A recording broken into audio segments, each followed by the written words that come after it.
E kemi pa gjithë se qa është bëmë në 2023, në 14 maj, se si ka vërshu lumi i parave të pista për të tjetërsu vullnetin e qytetarëve, se si janë përdor krimi organizum dhe bandat për të intimidu dhe për të bë presion, si janë përdor institucionet e shtetit, të gjitha në funksion të objektivit të Edi Ramës për të thy Partinë Demokratike në Shkodër, si bastion i së djathtës shqiptare.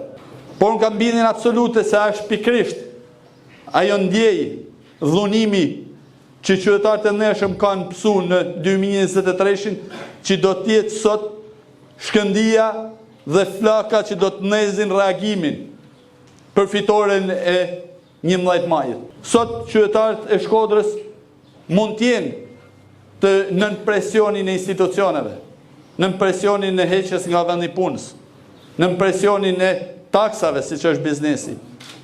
Por ato e din krejt mirë, se nuk ka rrugë dalje tjetër përveç se të ndryshimit të realitetit.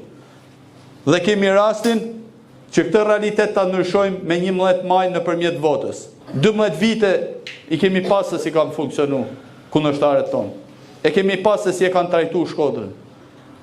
Me çfarë armiqësie janë qasë ndaj Shkodrës. Unë e kam provu edhe në një vit që isha kryetari i bashkisë.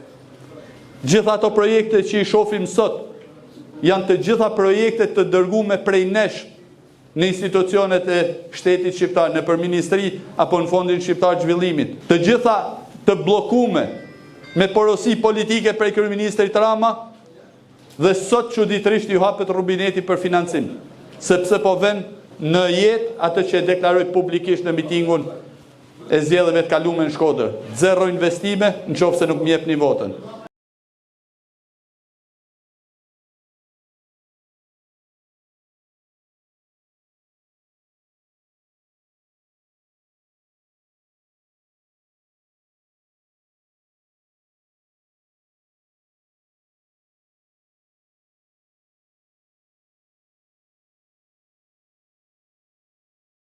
Fillon vota e emigrantëve, edhe e atyre shkodran. Le ta shfrytëzojmë çdo orë, çdo minutë, çdo sekond të kërkojmë bashkombasve tanë, bashkëqytetarëve tanë, të na bashkohen në rrugtimin ton drejt fitores së 11 majit. Kanë shumë arsye, i kanë pafund edhe ato një lloj si ne, sepse ato po ashtu si ne e dinë vështirësinë që kalojnë familjet e tyre, familjarët e tyre. Le t'i kërkojmë të mos neglizhojmë as edhe një votë. Zgjidhja vetme për ndryshim është bashkimi i gjithë secilit prej nesh, brenda dhe jashtë vendit, drejt kutive të votimit. T'ia japim përgjigjen që meriton një qeveri të papërgjegjshme kriminale ndaj Shkodrës nëpërmjet votës.